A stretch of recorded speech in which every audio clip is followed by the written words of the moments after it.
Dear Esther, I have now driven the stretch of the M5 between Exeter and Bristol over 21 times.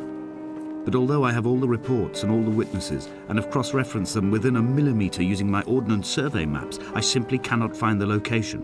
You'd think there would be marks to serve as some evidence. It's somewhere between the turn-off for Sanford and the welcome brake services. But although I can always see it in my rear-view mirror, I have as yet been unable to pull ashore.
I had kidney stones and you visited me in the hospital.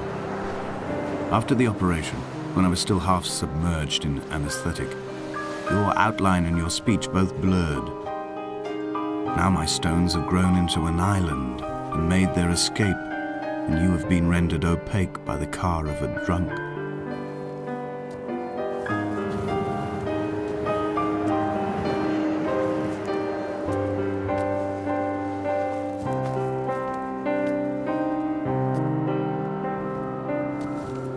Is this what Paul saw through his windscreen?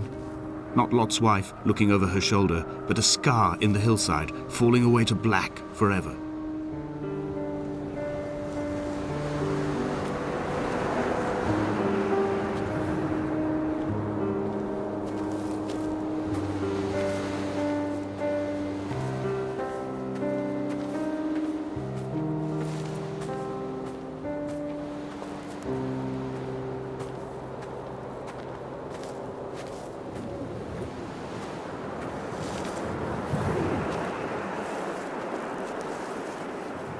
I've begun my ascent on the windless slope of the western side.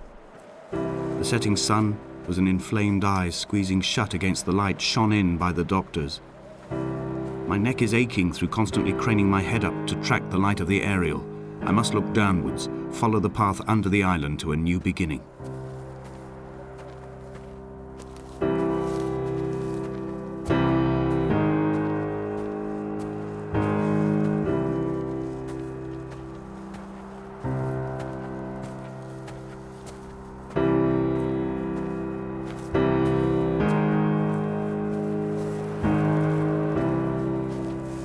The bothy was constructed originally in the early 1700s.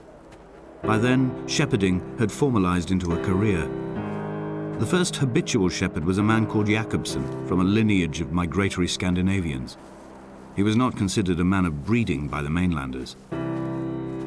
He came here every summer whilst building the bothy, hoping eventually that becoming a man of property would secure him a wife and a lineage.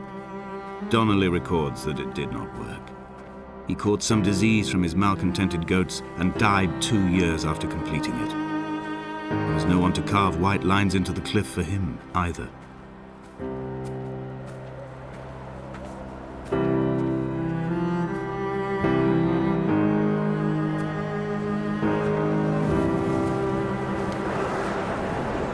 When the oil lamps ran out, I didn't pick up a torch, but used the moonlight to read by. When I've pulled the last shreds of sense from it, I will throw Donnelly's book from the cliffs and perhaps myself with it. Maybe it will wash back up through the caves and erupt from the spring when the rain comes, making its return to the hermit's cave. Perhaps it will be back on the table when I wake. I think I may have thrown it into the sea several times before.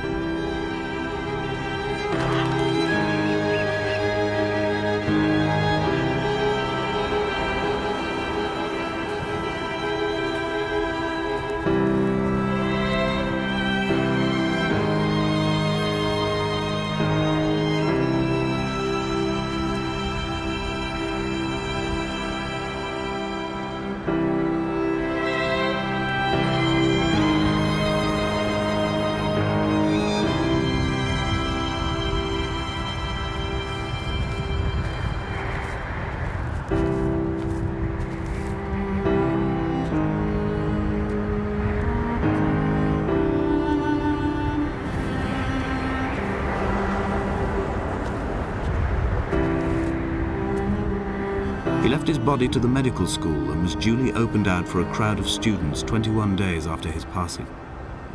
The report is included in my edition of his book. The syphilis had torn through his guts like a drunk driver, scrambling his organs like eggs on a plate.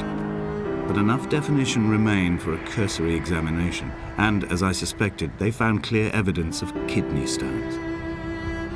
He's likely to have spent the last years of his life in considerable pain. Perhaps this is the root of his laudanum habit. Although its use makes him an unreliable witness, I find myself increasingly drawn into his orbit.